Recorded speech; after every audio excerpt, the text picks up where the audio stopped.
Bom dia. Bom dia. O meu nome é Reinaldo Rigidano. Eu fui professor, hoje estou aposentado, no Instituto de Física da Unicamp. Esta é uma manifestação que se tem repetido anualmente junto a este monumento, por iniciativa independente e patriótica do Centro de Ciências, Letras e Artes, entidade cultural tradicional da cidade. Nossa manifestação tem sido, ao longo dos anos, prestigiada pela presença da banda da Escola Preparatória de Cadetes do Exército, SPSEX, e dos patrulheiros de Campinas com a sua juventude, que nos honram sumamente e conferem ao evento um caráter oficial.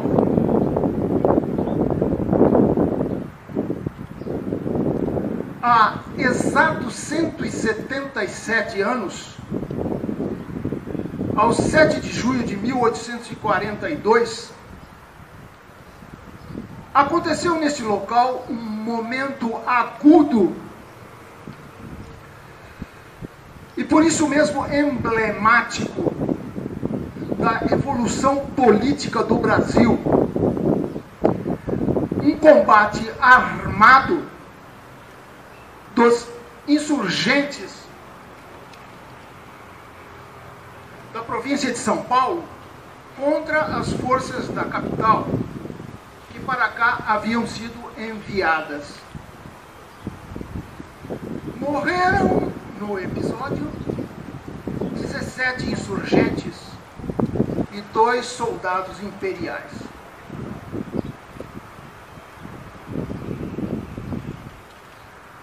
Os corpos caídos foram transferidos à cidade. Esta que naqueles meses justamente havia sido elevada de Vila de São Carlos para a cidade de Campinas. Logo ali, junto a uma capela na próxima quadra, existe uma placa com os dizeres: vós que aqui estáis rezando, lembrai-vos de nós, 17 bravos revoltosos que, numa tarde de junho, neste local do Engenho da Lagoa, morremos por um ideal. Combate da Venda Grande, Revolução Liberal de 1842. A Fazenda da Lagoa pertencera a Teodoro Ferraz Leite, então já falecido, e inventariante do patrimônio era seu genro Luciano Teixeira Nogueira. Inventariante do patrimônio era seu genro Luciano Teixeira Nogueira, deputado pela província de São Paulo. O então muito jovem imperador Dom Pedro II alcançara formalmente a maioridade em 1840, aos 14 anos e 7 meses de idade. 2 partidos políticos haviam se formado: o Conservador e o Partido Liberal, e disputavam as posições de governo. Em 1841, governava o Conservador. Nas eleições gerais venceram os liberais, mas estas foram impugnadas e anuladas sob demonstrações de fraude. O Partido Liberal viu-se alijado do poder em todo o país. São Paulo e Minas se insurgiram contra o Império. Em São Paulo, o movimento foi estruturado pelo padre Diogo Feijó, paulistano que exercera a docência e sacerdócio em Guaratinguetá e em Campinas, fundador do Partido Liberal e que fora regente do Império.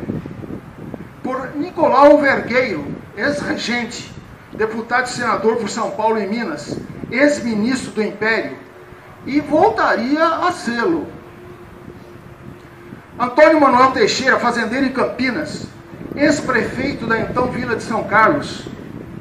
Luciano Teixeira Nogueira, deputado da província, proprietário da fazenda Chapadão. O brigadeiro Rafael Tobias de Aguiar, deputado e ex-presidente da província de São Paulo, fundador da nossa Polícia Militar. Major Francisco Galvão de Barros França, no Comando Militar dos Rebeldes. Capitão Boaventura do Amaral, de Itu, a quem coube estruturar a incipiente organização militar em Campinas. Morreu no combate da Venda Grande. Trabalhos de imprensa por Hércules Florence, francês radicado em Campinas, inventor da fotografia.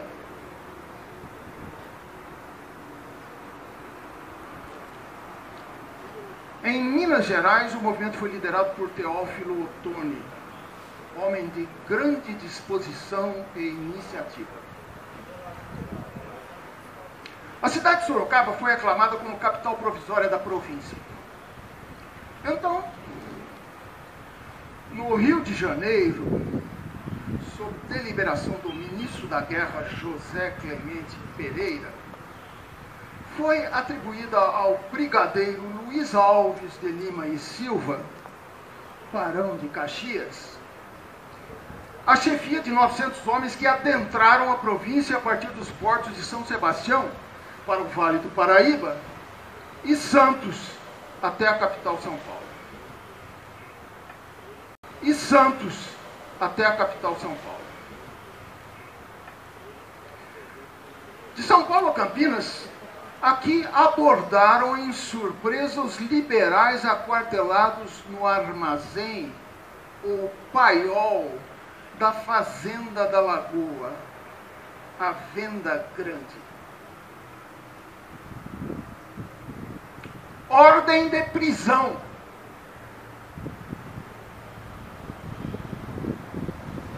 Responderam com fogo.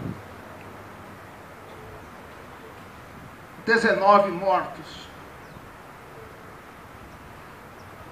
Na liderança da resistência, morreu Boaventura do Amaral.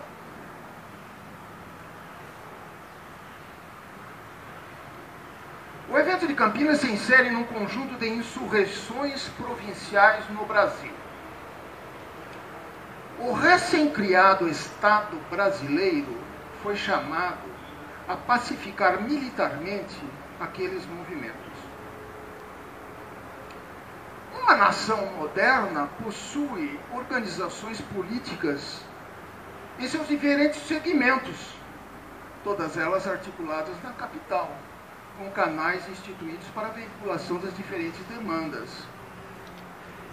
As insurreições do Império constituem o nascimento de tais canais de veiculação política em nosso país.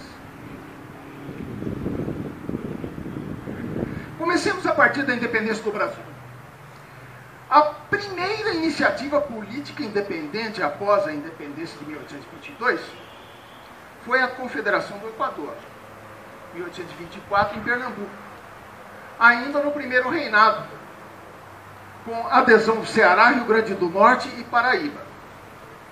Esta foi, por outro lado, a única sublevação declaradamente separatista.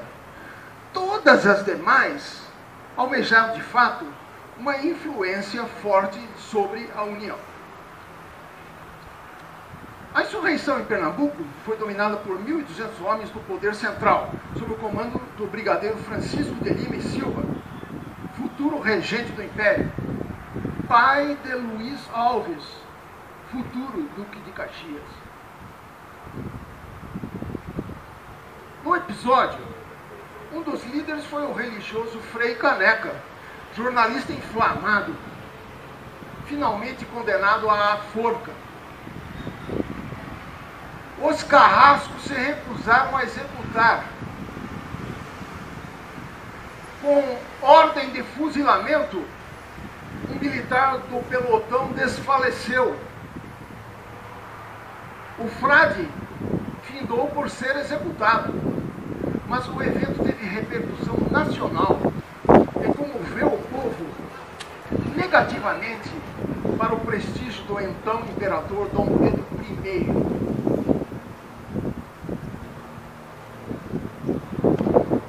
Em 1835, com uma mudança na Constituição chamada Ato Adicional, a regência passou a ser única, com a eleição vencida pelo padre Feijó. Eclodem, então, ao mesmo tempo, no Pará,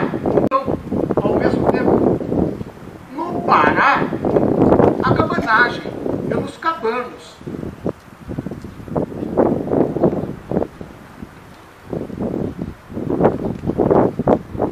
Gente simples, liderados por Bernardo de Souza, que se apoderam da capital da província. E no Rio Grande do Sul, a Guerra dos Farrapos, ou Farroupilha, a revolução mais longa da história do Brasil, sangrenta, que durou 10 anos. A cabanagem foi vencida por grandes reforços, provenientes do Rio de Janeiro, sob o comando do brigadeiro Francisco de Andréia. Mas a regência não teve, naquele momento, recursos para, ao mesmo tempo, dar conta do levante gaúcho, no extremo oposto da costa, e o conflito se prolongou. Eclode em 1837, a Sabinada, na Bahia, por chefia do médico Francisco Sabino, que se apodera da cidade de Salvador. Conta-se que a cidade foi tomada com cerco por mar e terra, por forças governamentais, em episódios violentos de morte de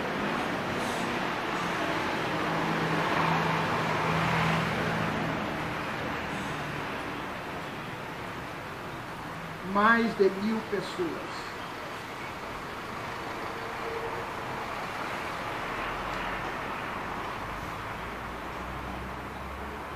A balaiada no Maranhão acontece sob chefia de Raimundo Gomes, de Manuel Balaio e do negro Cosme Bento, na região da cidade de Caxias, junto à fronteira do atual Piauí.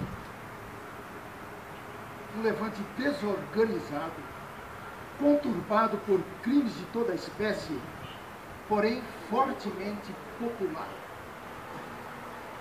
Para combatê-lo, foi enviado o coronel Luiz Alves de Lima e Silva, que habilmente controlou progressivamente a revolta com domínio militar.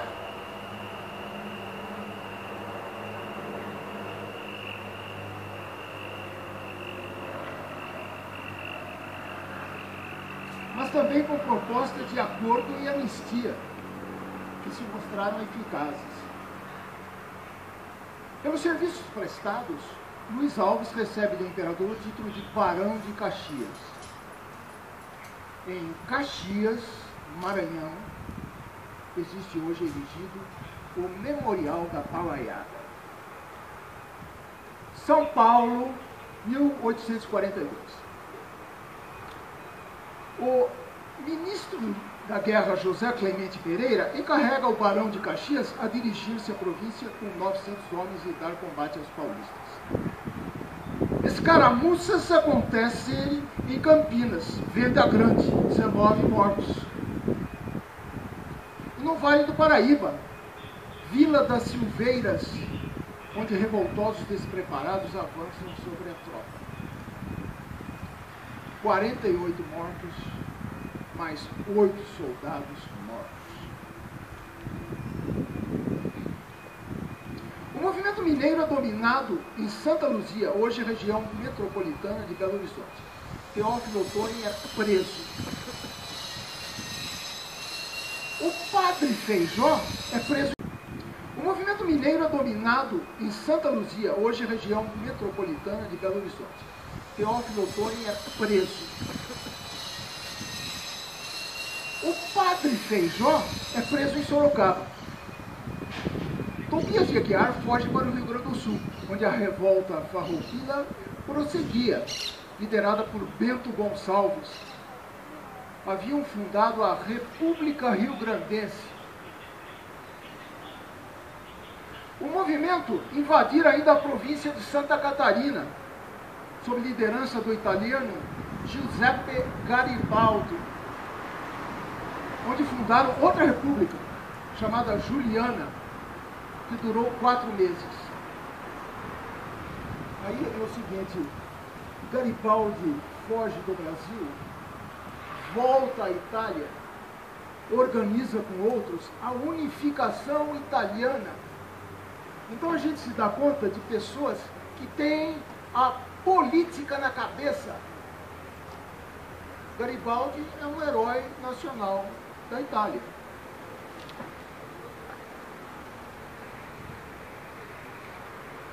Ainda no mesmo ano de 1842, o Barão de Caxias é encarregado a pacificar o Sul. Tobias de Aguiar é preso no interior. As forças legais derrotam os farrapos na Batalha de Poncho Verde, em 1843. Março de 1845, é assinado o Tratado de Poncho Verde, que pôs fim à longa guerra. Ceifara milhares de vidas. Disse que a atuação de Luiz Alves de Silva foi tão nobre e correta para com os oponentes que a província, novamente unificada, o indicou para senador. O Império reconhecido outorgou-lhe o título de Conde de Caxias. Mais tarde seria Marquês e depois Duque. Nesse ínterim, havia sucedido algo, a meu ver, próprio da nossa cultura, a meu ver, herdada da portuguesa. A tolerância seguida de retomada com perseverança. Anistia geral em 1844. Tobias de Aguiar, Teófilo Otoni e outros são beneficiados. Em 1846 veio o imperador de Dom Pedro II a Campinas. Era um rapazinho de 21 anos de idade, porém rodeado de políticos experientes. Veio para afirmar que aqui é Brasil, em pé de igualdade com as muitas províncias irmãs desta grande nação. A figura do imperador foi fundamental para o lugar. Todos se degladiavam, mas o trono era intocável, incriticável e aglutinador. Há que se dar conta do propósito constante na mente daqueles homens que consolidaram num único país a colonização portuguesa na América. Fatores propiciaram a unidade, tais como o acesso por mar, apesar da imensa costa,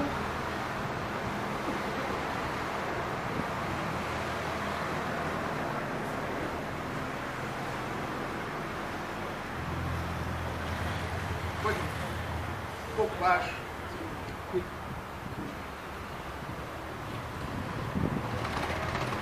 E um relevo relativamente acessível. Mas o pensamento convergente de políticos na capital Rio de Janeiro, homens como Araújo Lima, que foi regente, José Clemente Pereira, ministro da Guerra, a Aureliano Coutinho, ministro da Justiça, desde que, com seu amigo Paulo Barbosa, a administração da Casa Imperial realizava frequentes reuniões de caráter político. O próprio Luiz Alves de Lima e Silva e outros estruturou o Brasil de hoje. Dom Pedro II,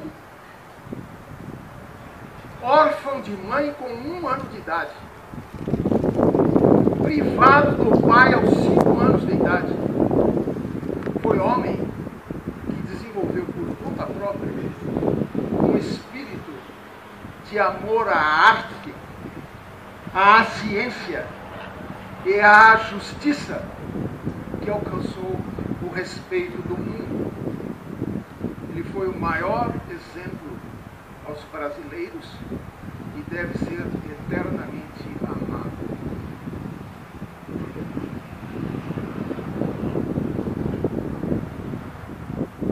Luciano Teixeira Nogueira, o inventariante aqui da Fazenda da Lagoa, foi proprietário herdeiro da Fazenda Chapadão. A fazenda veio a ser vendida anos depois, passou por diferentes proprietários e herdeiros, inclusive o Barão de Itapura. Em 1942 foi adquirida pelo Exército. A sede, construída pelo pai de Luciano, serve até hoje, mais que centenária, ao comando da 11ª Brigada de Infantaria Leve.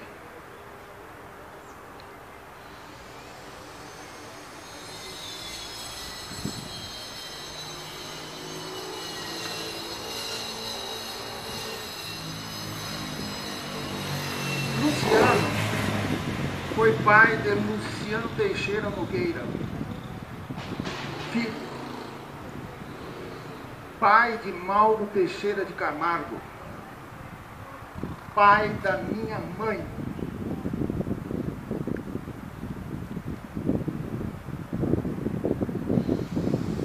que foi uma mulher bonita como uma artista de cinema. Muito obrigado, especialmente à banda da ST7 e dos jovens patrulheiros.